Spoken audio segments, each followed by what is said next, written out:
uma sociedade competitiva, pouca relevância tem os que se profissionalizam, mas não se especializam. Quem almeja fazer a diferença não pode limitar sua capacidade de desenvolvimento. Acredito que esse pensamento tem tudo a ver com o nosso entrevistado de hoje. Graduado em Engenharia Civil, mestre em Geotecnia e Transporte, especialista em Administração na área de Qualidade e Produtividade, mestre em Ciência da Religião, cursou Ciências Jurídicas. Ufa, é muito currículo para uma pessoa só. Estou falando de André Agra, um jovem engenheiro, auditor de carreira do TCE, secretário do município de Campina Grande, na verdade, ex-secretário de 2 secretarias. Bom, não vou falar mais nada para que ele conte para a gente o que o impulsiona tanto para essas conquistas profissionais. Doutor André, é um prazer tê-lo aqui no nosso programa Em Foco de hoje. Sei que vai ser um bate-papo bastante interessante por toda a sua experiência, por toda a sua vivência em gestão pública. Muito obrigado pelo convite. Esse programa que já é bem discutido e falado em Campina Grande, o Em Foco, e estou à disposição para a gente começar a conversar. André, permita-me chamá-lo assim. Você, de 2013 a 2016, foi secretário de Obras em Campina Grande. Qual foi o seu maior desafio frente à Secretaria de Obras? Primeiro, a gente, quando assumiu a gestão, em 2013, em Campina Grande, a cidade estava, de certa forma, vamos chamar assim, sobre a influência de várias crises, e assim continuou até basicamente 2016, 2017. Nós tivemos crise hídrica, crise fiscal, crise financeira, uma recessão que se instaurou no Brasil, e uma série de dificuldades que exigiu que, mais do que você tocar uma máquina pública da forma convencional, exigiu muita criatividade. Então, assim, a pauta sempre foi essa, a gente tentar fazer a máquina pública se acelerar, mas de modo que você gerasse resultados em termos de execução de políticas públicas, mas gastasse o mínimo possível, até porque a disponibilidade financeira na época era muito pequena. E nós tivemos que alavancar grandes projetos, como, por exemplo, o Complexo Habitacional Aloysio Campos, que hoje, à época, foi o maior projeto aprovado no Brasil, 4.100 casas, e ainda hoje é o maior projeto Minha Casa Minha Vida em fase final de construção. Então, foi um projeto grande. Em paralelo, nós fizemos também o planejamento do Complexo Industrial Aloysio Campos, e assim, a cidade teve que se movimentar a despeito dos fatores externos, das externalidades que não eram favoráveis no momento. André, a partir de 2014, você também foi secretário de Planejamento, Gestão e Transparência. São secretarias bem distintas, não é? 2 pastas com vertentes diferentes. O que ele impulsionou a ter esse gosto pela gestão pública?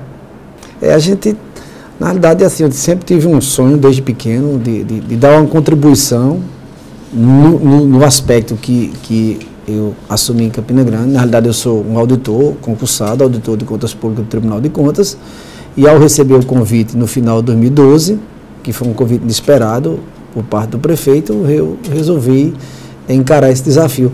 E terminou da coisa ir evoluindo muito, e vários projetos que eu participei, além das pastas de obras e de planejamento, a pedido do prefeito, deu assim, é como se você fosse se empolgando, você vai vendo que uma coisa é você estudar, uma coisa é você fiscalizar, outra coisa é você pôr a mão na massa e ver o resultado do seu trabalho ser estendido a uma população maior. Então, quando você consegue vislumbrar a possibilidade de você ter 4.100 unidades habitacionais para atender uma população de baixa renda, quando você contribui para que a cidade tenha uma melhoria no IDEB, nas escolas, quando você começa a vislumbrar a possibilidade de melhorar a geração de renda e emprego de uma cidade, isso tudo dentro de um escopo assim, de idealismo e de vontade de fazer, é bem importante e empolgante. E até eu saí da prefeitura com uma marca interessante, que até hoje as pessoas, meus amigos, brincam, e amigas muito, dizendo assim, eu passei quase 6 anos lá, eu não faltei nenhum dia. Nossa. Nem por doença. Inclusive trabalhei todos os sábados e domingos. Inclusive você falou há pouco que é auditor fiscal, né, do Tribunal de Contas do Estado. Você sente que a partir desse processo que a sociedade está vivendo, ela cobra mais do auditor? Porque eu lembro, meu pai foi auditor fiscal, e eu lembro que as pessoas não tomavam nem conhecimento, você nem sabia o que na verdade, ao pé da letra, o que era ser um auditor. Sabia que era auditar contas e tal, mas era uma coisa que você não se envolvia. Hoje a gente percebe que a sociedade se envolve, ela quer resultados, ela quer trabalho do auditor. Você sente isso ou você mesmo se cobra? As duas coisas. Na realidade, o que é que acontece hoje com a gestão pública? Há um dilema hoje, as pessoas, em função de todas essas operações, e até do marketing, existe um marketing hoje de operações de combate à corrupção. Eu tenho a percepção, e aí vários estudos também acompanham, que o grande problema da gestão pública, seja em Campina Grande, seja na Paraíba, seja no Brasil, não é a corrupção o maior problema. O maior problema é a ineficiência. E aí onde entra uma percepção de controle externo, de auditoria, que deve se pautar mais no monitoramento em tempo real, que antes era algo inimaginável, mas hoje é possível, do desempenho e da eficiência da gestão pública. Vou dar um exemplo bem simples. Se você, na educação, por exemplo, se você cobra o resultado das notas de português e matemática, evasão, nota de IDEB, o desempenho dos alunos, e isso é mais importante do que você estar encontrando uma falha, por exemplo, na construção de uma creche. Se a gente foca e exige do gestor eficiência, até a capacidade dele desvirtuar-se e partir para algum tipo de corrupção diminui, desde que esse acompanhamento seja mais rigoroso e ele seja, e aí é mais importante de todos. Você tem uma ideia, a Paraíba hoje tem 223 municípios. A gente fala em gastos em torno de 10 bilhões. O Estado gasta mais 11 bilhões. Então, nós teríamos aí um montante de 21 bilhões. O Tribunal de Contas, por si só, o Ministério Público, não é capaz de acompanhar nessa magnitude uma fiscalização. Quem é que tem que ser chamado? O controle social, a sociedade. Você cria plataformas de transparência, você atrai de forma objetiva, com dados reais, a população e estimula para que eles acompanhem a gestão pública, você não tenha dúvidas que aí você vai começar a gerar um ambiente de cobrança de eficiência muito mais eficaz do que você depois chegar e punir. Porque a punição, quando você chega 1 ou 2 anos depois para punir, é como se você fizesse uma autópsia, uma exumação de uma coisa que já aconteceu. Muito bom, mas a gente também tem a parte política que, de certa forma, você também se envolve. E aí a gente ficou sabendo que, diante do teu desempenho, você já recebeu convites, inclusive, para ser candidato a prefeito de Campina. Isso procede, André? Na realidade, não vou negar, houve vários convites, alguns segmentos de Campina Grande que já vinham falando, e isso foi se avolumando, e aí eu cheguei a conversar, inclusive, com o prefeito Romero Rodrigues, ele achou que era algo que poderia ser viável, tá certo? Mas a gente está trabalhando tranquilo, a gente tem muitas ideias para a cidade de Campina Grande, tem o escopo de um Campina 2035 que foi pensado a cidade para 20 anos. Não, mas espera aí, calma um pouquinho. Eu vou fazer uma pergunta, inclusive, a você, mas você só vai responder depois do intervalo, que sendo eleito, sendo candidato e eleito, tal, tem um caminho aí pela frente, mas está muito próximo. Qual seria o seu maior desafio como prefeito? E qual seria uma demanda assim imprescindível que você diz, essa, se eu for prefeito de Campina, é indispensável que eu dê uma urgência a ela? Mas você só vai responder isso no nosso segundo bloco, após o intervalo. Voltamos daqui a pouquinho, André respondendo qual a demanda mais importante para ele como prefeito.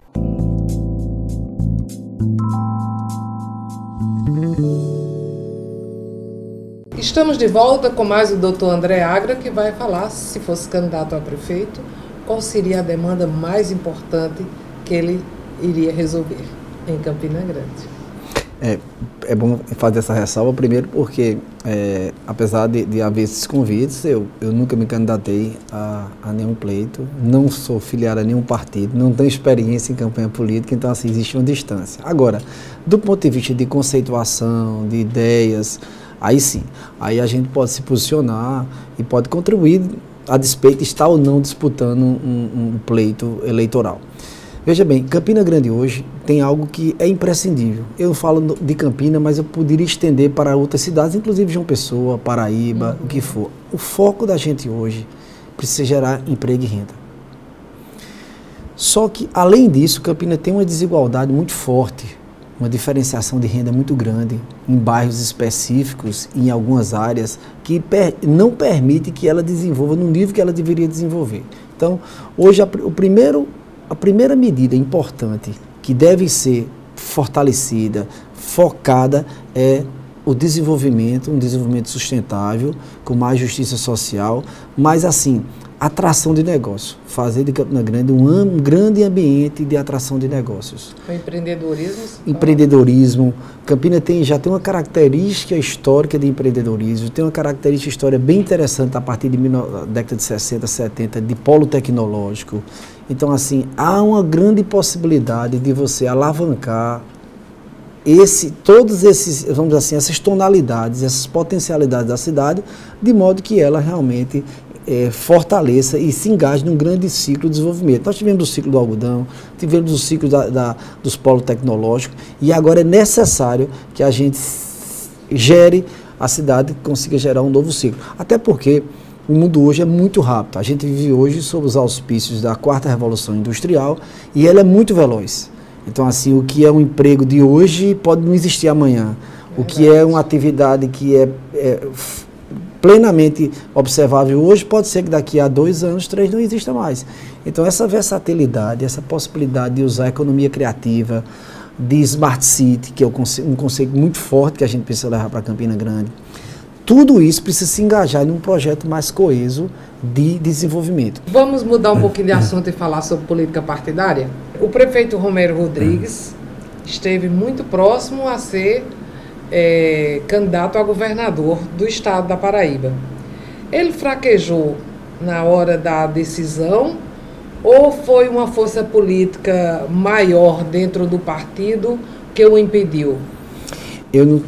Daí você entrou no assunto que eu não sou bom, que é conhecer política partidária. O que eu posso dizer, observando, a gente conversava muito, por incrível que pareça, eu cheguei há dias em Campina Grande e despachar 10 vezes eu e Romero. 10. Nesses 6 anos, eu acho que 3 ou 4 vezes a gente falou de política, porque ele é quase um viciado em trabalho e muitas vezes minha esposa, rapaz, 11 da noite, 10 da noite vocês estão conversando, então, mas era trabalho, então a gente nunca teve muito contato do ponto de vista de política partidária. Agora, a minha impressão é que o momento era para ter sido construído bem antecipadamente. Então, chegar no final, na etapa final, e levar uma possibilidade sem até haver todo um amadurecimento nesse caminho, aí realmente era uma loteria que não é uma coisa que parece com o Romero. O Romero é um cara dentro de política mais prudente. É um grande gestor, mais prudente, e ele não vai para a aventura, até porque a responsabilidade dele com Campina Grande é muito grande. Ele não tinha entregue ainda o complexo Aloysio Campos, ele estava em fase de início de implantação de um complexo industrial, ele estava num processo interessante de recuperação do IDEB da cidade, inclusive possivelmente esse ano a gente vai chegar com Campina Grande, que eu não estou mais na gestão, Campina vai chegar com a nota 6, que era a meta para 2020. Então, assim, várias situações que ele precisava estar à frente da máquina. E ele não ia entrar numa loteria simplesmente por... O recuo foi prudente. Eu não chamo de recuo. A decisão de continuar foi necessária e ele é jovem, vai ter grandes oportunidades aí pela frente. Agora, um pouco na esfera nacional. O presidente Bolsonaro tem demonstrado para que veio em termos de governo, de resolutividade? Claro, assim... Veja bem, a pauta econômica do governo é boa, em alguns aspectos boa, algumas coisas são interessantes, principalmente assim, esse rearranjo. Respeito demais, tenho vários amigos que são contrários à questão da ocupação de espaços públicos com a iniciativa privada. Eu sempre defendi isso, quem me conhece sabe que eu fazia isso desde cedo. O que parece é que o governo não estava preparado ainda para a velocidade de uma máquina pública. Isso é que não está dentro, né? O que, de longe, a impressão é essa. Mas tem alguns segmentos do governo que estão andando. O pessoal do Exército é bom, você vai ter algum outro ministério ali que tem uma desenvoltura boa. E assim, agora, realmente, a máquina não está andando no nível que deveria andar.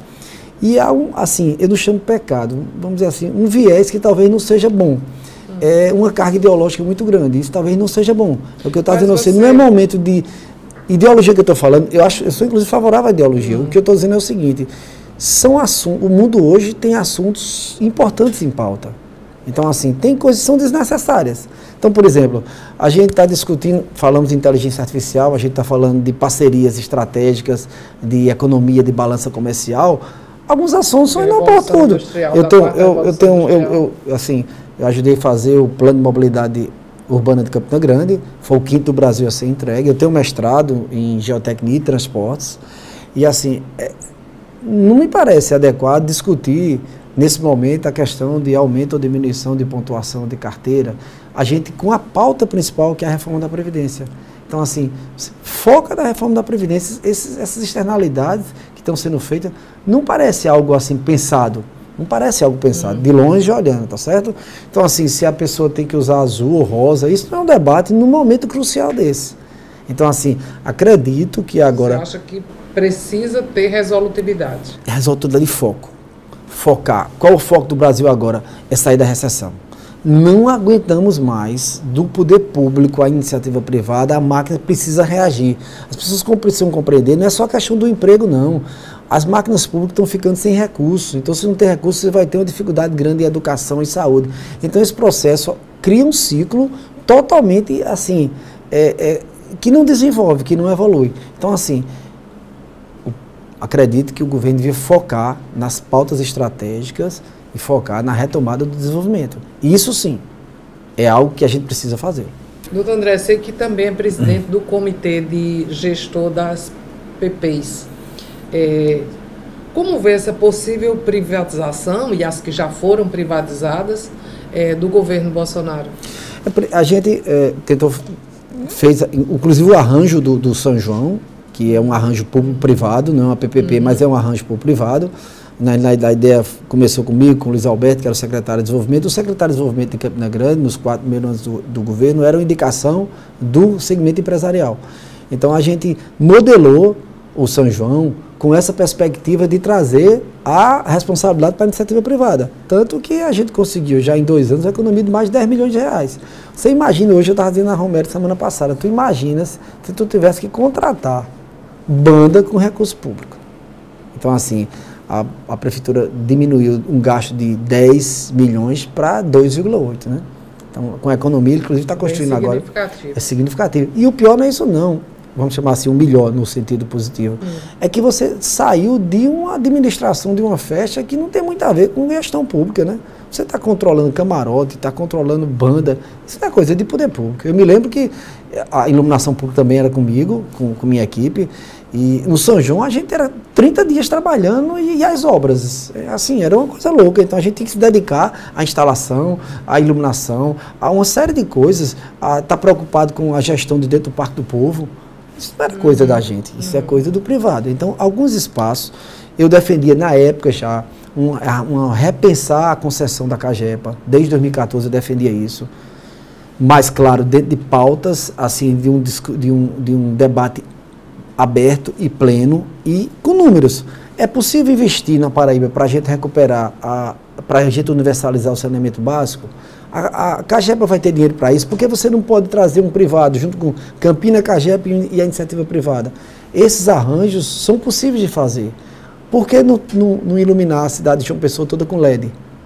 Eu posso fazer isso usando uma parceria público-privado. Aqui tem a contribuição de iluminação pública, ela não pode ser usada para nada, a não ser para iluminação pública. Você pode fazer um modelo de negócio com empresa que ela vai receber com o que arrecada de CIP e ela investe em LED. Quando você investe em iluminação pública, lembrar que você está melhorando o quê? A segurança pública. Nós temos um case em Campina, que é a Manuel Tavares, que era um lugar que tinha muitos incidentes, né, de assaltos e tudo, e junto com o posto, a gente fez a limpeza completa, botou LED em toda a Manuel Tavares, que é um corredor gastronômico, basicamente acabou o índice de criminalidade. E incentivou, né, o empresariado. Incentivou o empresariado. Que as pessoas muito falam de segurança pública. Agora, a cidade pode fazer muito. Tem até uma equaçãozinha que a gente chama dos 2 L's. Quando o L do lixo é baixo e o L da luz é alto, o crime diminui. Quando tem muito lixo, o L é alto e a luz é baixa, o crime acontece. Se você introduzir um sensor, que é uma câmera, aí é que você garante um ambiente mais seguro. Então, assim, esses arranjos públicos-privados, que não são privatizações, as pessoas confundem muito, não é privatização, é uma parceria entre a gestão pública e a privada, é possível você alavancar em várias áreas. Claro, com muita conversa, com muito diálogo, com jogo transparente, é possível você fazer... Como aconteceu agora no São João. E ainda a prefeitura é cobrada. Agora mesmo, no show de Ivete, a cobrança das pessoas, quando Ivete disse que não viria mais para a abertura, a cobrança foi gigantesca, né, em cima da prefeitura, como se a prefeitura fosse culpada pelo o cantor desistir de vir participar. Pois é, agora você imagina você tivesse que contratar imediatamente. Como é que você ia contratar imediatamente um cantor, uma banda, para pagar por inexigibilidade, para pagar do dinheiro público? Isso é coisa de privado, negociação de privado com privado. No que diz respeito à educação, o corte de verba para ela é assustador atualmente. Como gestor, administrador, como você avalia esse contingenciamento, como o presidente e o ministro dizem atualmente, na atual nomenclatura, saiu de corte para contingenciamento? Como você avalia? Mas você só vai responder no nosso próximo bloco. Vamos para um pequeno intervalo, voltamos daqui a pouquinho, não saiam daí. Já já a gente está de volta com o Dr. André.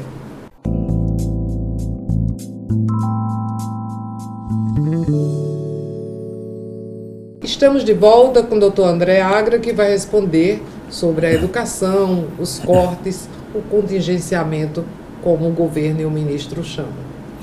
Veja bem, parece que, a despeito do imbróglio, né, houve uma falha meio séria de comunicação. O contingenciamento é algo que acontece por diversas vezes, só que da forma como foi explicitado no primeiro momento pelo ministro, aliás, assim, realmente no Ministério da Educação, talvez o presidente esteja sendo tão feliz com as escolhas.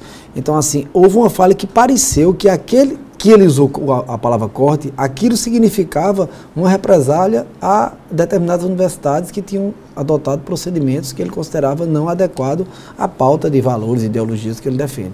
Então, nesse aspecto, assim, eu acho que tem muito discutível. Acho que essa é uma convergência que isso não é bom. Isso não tem nada de bom. Cortar ou contingenciar vai depender de orçamento. Agora, a gente tem que observar que o Brasil está num estágio que precisa se gastar bem, obviamente. Não quer dizer que a gente gaste pouco ou muito, eu falo muito disso. A questão da qualidade do gasto, a educação tem que ser pauta prioritária. Assim, a gente vê muito assim, quando a resposta que dá, vou dar um exemplo bem simples, um exemplo de Campina. Quando você for escolher a primeira escola bilíngue, foi que Campina Grande na época adotou, isso foi que a gestão adotou. A gente usou um conceito que foi usado em Medellín, em Bogotá. A melhor escola no lugar, em Medellín eles chamam no lugar mais pobre, a gente chamou no lugar mais vulnerável, vamos chamar assim. Você introduziu uma escola bilíngue, hoje são 10, no Pedregal, que é uma região que tinha uma dificuldade, inclusive do ponto de vista de índice de fragilidades sociais, de crime muito alto. A escola bilíngue lá... Necessidade de inclusão social. De inclusão. A escola bilíngue lá, se você for lá, você surpreende com o resultado. Yolanda, a secretária, que para mim é uma das melhores profissionais do Brasil, é Yolanda. Yolanda disse a mim, você deixar sua carteira lá, eles devolvem. A resposta da escola foi muito rápida. E o que foi que você investiu com um expediente a mais, com aula de inglês? E a Holanda agora teve uma dificuldade, qual foi? As turmas terminando e a fase seguinte, que não tinha bilíngue. Aí ela fez uma parceria com a Alpargatas, que aí, pronto, uma parceria com a iniciativa privada, e está alavancando soluções para as etapas seguintes. Então, assim, investimento bem feito em educação, a resposta é rápida, é o que a gente precisa. Agora eu gostaria de saber um pouco do escritor André Agra, que já publicou Moral Sexual, a Mulher Pós-Moderna no Confessionário, Conversa com Júlia e Insurretos do Eu. De onde veio essa veia literária e qual é o seu xodó? A parte de poesia, na realidade, foi uma coisa que despertou ao nascer meus primeiros filhos, no caso minha filha, Júlia, que é Conversas com Júlia. Henrique está aqui, inclusive, com a gente, assistindo aqui a entrevista. Então, assim, essa turma aí acionou. Na verdade, sou engenheiro, minha formação é muito matemática, e eu não tinha nenhuma aproximação com poesia. Na hora que esse povo começou a nascer, vamos chamar esse povo assim, despertou algo diferente. E foi uma coisa assim, meio assim, surpreendente. Eu escrevia assim de forma diária, sem parar. Eu parava e começava a escrever poesia. Era como se eu querendo antecipar as comunicações que eu queria ter durante a vida deles. E aí surgiram os livros de poesia. Que maravilha. E agora a gente vai para um bate-bolazinho aqui mais intimista. Sim, mas você ficou, não respondeu aquele livro que o seu xodó é maior. Não. Eu escrevi também um livro sobre moral sexual e cristianismo. Na realidade, eu fiz outro mestrado na área de ciências das religiões, aqui inclusive na UFB. E eu fiz um trabalho sobre, desde a Grécia Antiga até agora, essa união, vamos chamar assim, a convergência do feminino, da religião e da moral sexual. Então, assim, isso foi uma dissertação de mestrado, que aí terminou, sob aconselhamento da banca, virou um livro. Virou um livro que aí discute exatamente a questão da culpa no feminino, a influência dos concílios, do cristianismo. E aí é outra viagem interessante. Vou procurar ler, porque esse eu não conheço, viu? André, qual o seu time preferido? Campinense Clube e agora a Unifacisa no basquete. Yes. A Unifacisa é um orgulho pra gente, né? Fantástico. O meu carinho e minha admiração por Dalton e toda a sua equipe maravilhosa. Quem é a sua maior referência? Maria, a Virgem Maria. Eu sou mariano. Nossa. Quais as duas principais coisas que você ojeriza? Bajulação e injustiça. O que é sagrado para você? A terra. A terra é sagrada e a gente precisa entendê-la como sagrada, porque a gente está destruindo a terra. Então a gente precisa criar soluções que a gente viabilize o nosso desenvolvimento, mas sem matar o que é o mais sagrado da gente, que foi dado por Deus, que é a terra, o habitat. Como é que você pode pensar em ser um ser humano bom, um pai bom, uma família boa, se você destrói sua própria casa onde você mora? Então, para mim, a terra é algo sagrado. Quando você fala nisso, vem uma cena para mim que eu nunca esqueci, assisti ainda muito criança, eu acho, que é O Vento Levou, que ela pega na terra e ela coloca aquela terra como tudo que representa, tudo que resta para ela de representatividade de vida. É muito forte aquela cena. A areia, né? A terra que sustenta as raízes. Né? Quem é André Agra, o homem, o cidadão, como você se define? Minha filha e meu filho, semana passada, a gente discutindo, ele disse: papai, eu não entendi ainda o que é que você é. Você agora era engenheiro, aí fez direito, aí foi auditor, aí virou gestor público, aí agora está entrando na revolução tecnológica. Aí ele disse: olha, eu realmente não sei não dizer. Eu não sei dizer o que é. Eu sei que, assim, estou tentando formatar assim, um desenvolvimento profissional e pessoal que eu não consegui ainda estabelecer uma coisa, o que vai ser. Eu sei que, assim, minha paixão hoje é uma dedicação para a gestão pública. Eu realmente fui da iniciativa privada há muito tempo, mas hoje meu foco é gestão pública. E é um cidadão que ama a vida e quer fazer dela algo mais profundo, que dê mais sentido a todos os dias que Deus permite que a gente tenha. Eu acredito assim, essa coisa de você... Isso foi muito marcante em mim quando eu fui para Campinas, que eu tinha muitos sonhos, você faz uma coisa para a família, para os amigos, mas quando eu vi você poder ter uma ideia, passar para a prática, aquele refletir em pessoas que você nunca imaginava, em pessoas que realmente precisam, isso parece que acionou um mecanismo muito forte, assim acho no meu eu, que até hoje está assim, me pautando, me levando para nesse caminho, de tentar algo para expandir mais. Mas se você fosse colocar uma virtude sua e um defeito, só um e um, qual você citaria como virtude e o que você citaria como defeito? Virtude é estranho dizer, mas, sei lá, vontade de trabalhar, paixão pelo trabalho. E defeito é insegurança e ansiedade demais. Ansiedade. Demais. Eu acho que é uma coisa até da própria geração.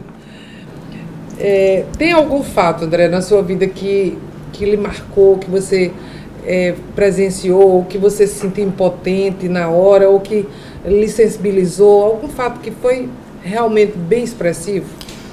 Tem, assim, minha vida e minha família, eu tive um pai que era uma referência do ponto de vista de ética, era um cara que não saía da linha, uma pessoa extremamente séria, mas era envolvido com álcool. Então, assim, apesar dele ser uma pessoa que nunca teve problema no trabalho, mas o álcool foi uma constante na vida da gente. E isso foi ruim e bom. Bom, assim, no sentido de experiência vivida. Agora, assim, o efeito que isso trouxe e, assim, as mensagens que deram pra gente no passado, no presente e no futuro, é algo que marcou muito. E até hoje, assim, a gente não consegue elaborar muito esse condicionamento, porque as pessoas, às vezes, não percebem a importância e o que pode trazer para uma família o alcoolismo. Porque, às vezes, o alcoolismo é disfarçado, né? É meio que permitido, né? Mas, assim, é uma doença, né? E assim, precisa ser tratada. É uma droga considerada social. Social. Então, as pessoas admitem de forma mais cúmplice. Exatamente. Então, assim, ele, do jeito que ele foi uma referência do ponto de vista ético, assim, também a bebida foi algo que atormentou e maltratou muita gente do ponto de vista de paz e tranquilidade de casa. É muito forte, é muito forte. Bom, André, foi um prazer enorme trazer aqui o escritor, o engenheiro, o jurista, o técnico, o gestor nesse bate-papo. Conte conosco a qualquer momento que você precisar falar sobre algum assunto que seja de interesse para a nossa sociedade. Muito obrigada pela sua presença. Muito obrigado. E agora fica à vontade para as suas despedidas. Queria agradecer a oportunidade de conversar mais descontraído. Às vezes é um desabafo, às vezes a gente tenta ser muito técnico, mas no fundo é uma força muito grande. Acredito que a gente está vivendo um período hoje de muita, assim, vamos dizer, de crise de credibilidade para o gestor público, para o funcionário público. E eu não consigo vislumbrar nem perceber nenhum case de sucesso, nenhum país, nenhuma cidade que teve sucesso sem uma governança pública boa. Então, ou a gente se apaixona também pela gestão pública, ou a gente não tem resultado. Então, assim, eu sou daqueles que acham que é possível ser empreendedor, fazer acontecer e ser apaixonado por gestão pública. E, assim, essa é a minha missão, que eu, nesse momento, estou imbuído. E fazer um testemunho, assim, da importância desse tipo de programa, o Enfoco. A TV Marcha dá a oportunidade de você discorrer mais, de você conversar de forma descontraída, de ter espaço de você contra-argumentar. Isso não é como hoje. As respostas às conversas são curtas, editadas e rápidas. Então você não consegue descobrir quem é a pessoa.